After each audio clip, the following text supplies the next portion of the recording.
Bon, voilà, petit récap des actualités Lego qui sont sorties en cette fin de semaine. Et on commence directement avec Winnie The Dark Side. Non, je rigole, non, en vrai, mais c'est comment on l'appelait parce que le bro, on dirait vraiment un antagoniste là, avec son miel et tout, en mode sombre. Mais c'est quoi ce regard de zinzin? J'ai vu tout le monde en parler et je valide totalement la théorie. Il a un regard de ouf, on dirait un méchant et il est terrifiant. Voilà, faut le dire, il est terrifiant avec son regard, on dirait un Winnie l'ourson des films d'horreur. Donc voilà, il est plutôt cool. Sinon, en termes de construction, en termes de finalisation, je suis beaucoup moins fan, mais sinon, en général, ça reste plutôt cool. Je trouve ça assez dommage qu'on a pas mal de tenons qui ressortent. Ça enlève vraiment le côté réaliste de la construction.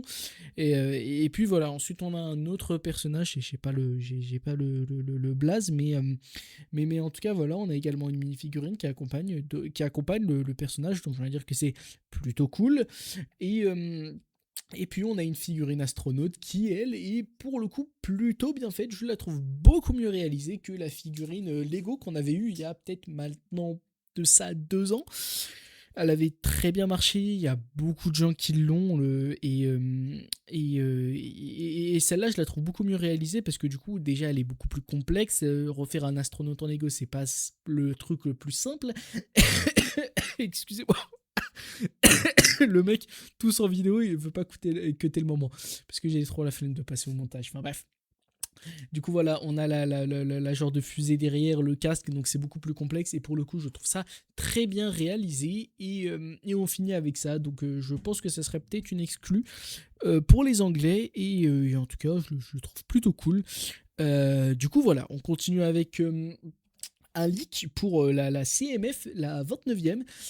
Pour le coup, elle m'a l'air plutôt cool. On a quelques figurines, du coup, j'ai l'impression que ça sera peut-être une spéciale Halloween, je sais pas. Du coup, voilà, on a pas mal de figurines. J'aime bien celle-là et celle-là, elles sont plutôt cool. En fait, ce qui est vraiment bien avec les mini-figurines, c'est que vu que le truc coûte 4 euros, ou plutôt 3,99 € Lego, ils peuvent pas se permettre de ne pas travailler sur les détails. C'est-à-dire que chaque mini-figurine a des impressions de fou malade. Et on va dire que c'est même les CMF qui sauvent en général Lego Marvel. Pour ceux qui se rappellent, on avait eu celle en 2024. 2024, celle sur je me rappelle plus exactement c'était quoi le thème, mais en tout cas elle était plutôt cool en 2025. Ah non, excusez-moi, on en a eu une en 2021, une en 2023 et une en 2025. Donc celle avec les Spider-Man, etc. Parce que du coup on en a une tous les 2 ans. Pour le coup, c'est eux qui sauvaient à chaque fois les années Lego Marvel parce que en général c'était plutôt nul en termes de minifigurines et du coup on avait les CMF qui étaient très très bien détaillés et qui venaient du coup éviter la casse. Du coup, on a maintenant des visuels sur les Brickheads, donc j'ai envie de dire qu'ils sont plutôt cool. Ceux-là, je les trouve très très mal détaillés pour le coup. Je pense même que c'était pas vraiment réalisable en Brickheads, et puis Lego ils ont fait quand même le choix de le faire. Moi personnellement, je suis vraiment pas fan. Je trouve l'exécution vraiment pas ouf. Les personnages ils sont à la limite de ne pas être reconnaissables.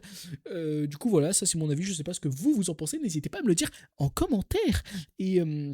Et puis on a un autre Brickheads Fortnite cette fois-ci, qui lui pour le coup est beaucoup mieux réalisé. Le lama franchement il est très très bon. Et puis on a le fish stick qui lui aussi est plutôt cool. Du coup voilà pour les Brickheads. Et ensuite on a une news qui pourra intéresser certains. Donc c'est apparemment un set sur Yu-Gi-Oh! Donc j'ai pas vu la version de base. Apparemment c'est un set IDs. Et donc on verra à quoi ça ressemblera. Et vous savez quoi, attends, je pense potentiellement qu'il y a des images, on verra. Euh, non, on n'a rien, malheureusement, on n'a rien. Peut-être que je sais même pas si c'est vraiment un set IDs. Peut-être que c'est juste un mec qui a proposé un concept et que Lego a accepté du coup.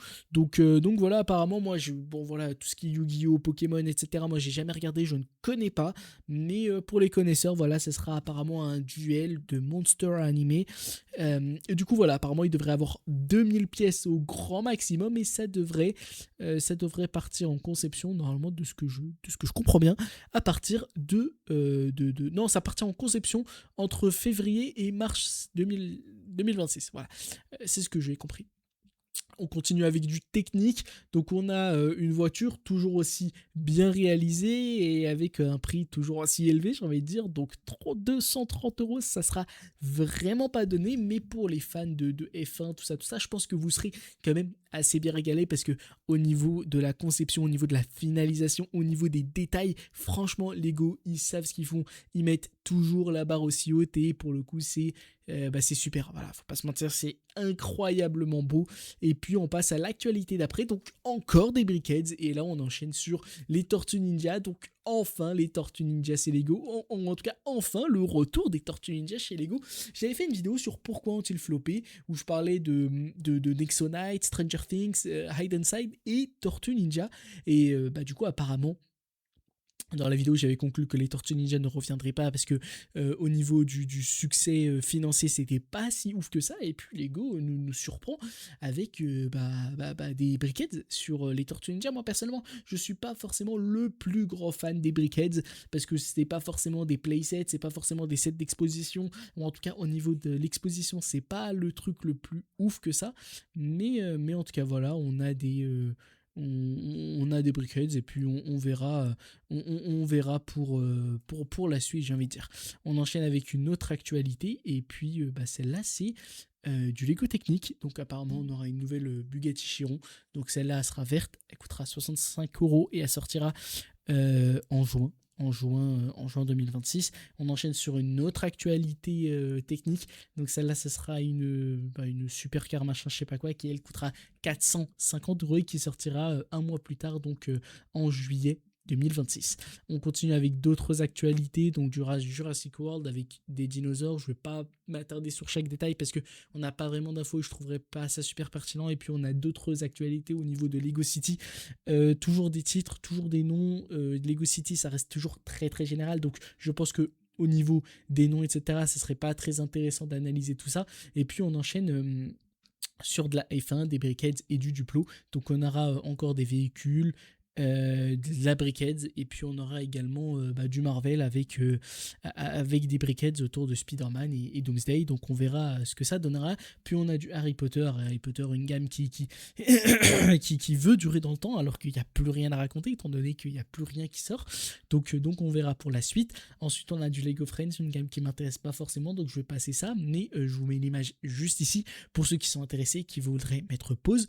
Puis on a une marche build à Minifique, donc ça je comprends pas trop c'est quoi le système, mais on verra pour la suite dès qu'on aura plus d'actualité. On a également un nouveau chat, donc celui-là ça sera le chat orange, c'est exactement le même qu'on avait eu, donc le blanc et noir. Au niveau des détails, c'est exactement la même chose, sauf que celui-là, du coup, il est orange et pour le coup, je le trouve beaucoup mieux, je le trouve beaucoup plus beau. Après, c'est mon avis personnel, je préfère les charroux, donc voilà pour tout ça. On a également un nouveau set Icons, excusez-moi. Donc celui-là, ce sera un modèle T. Et puis, donc ça sera basé sur Ford. Une voiture très ancienne et au niveau des détails, je trouve ça toujours aussi cool. Les roues, j'ai l'impression que c'est une nouvelle pièce et du coup, voilà, ça sera disponible au prix attendez, je vous le donne tout de suite, au prix de 130 euros et avec 1060 pièces. Ça m'a l'air pas d'être de la fraude, donc j'ai envie de dire pourquoi pas. Et on finit avec la dernière actualité, donc c'est du K-pop Demon Hunter, donc un truc que j'ai pas regardé parce que ça m'intéresse pas du tout. Donc apparemment Lego il dédierait une licence entière à les gens avec leurs emojis, c'est plutôt drôle. Donc apparemment Lego déléguerait une licence entière pour cette licence. Donc apparemment ça devrait arriver à partir de 2027, mais on aura des sets en août 2026, donc je pense que le premier set de 2026 il sera là pour tester la popularité du truc en Lego, et puis si ça marche bien on aura potentiellement des sets en 2027, plutôt une gamme entière en 2027, et puis on a un nouveau tableau Lego, donc j'ai envie de dire pourquoi pas, et puis voilà, donc je pense qu'on a review toute l'actualité Lego qui est passée, oh là là, j'ai ouvert une page, qui est passée ces derniers mois, et puis on se dit à la prochaine pour de nouvelles vidéos. C'était Top Lego, n'hésitez pas à aller checker la chaîne principale et les dernières vidéos si vous avez raté les dernières actualités Lego. On se dit à la prochaine pour de nouvelles vidéos, c'était Top Lego, ciao tout le monde.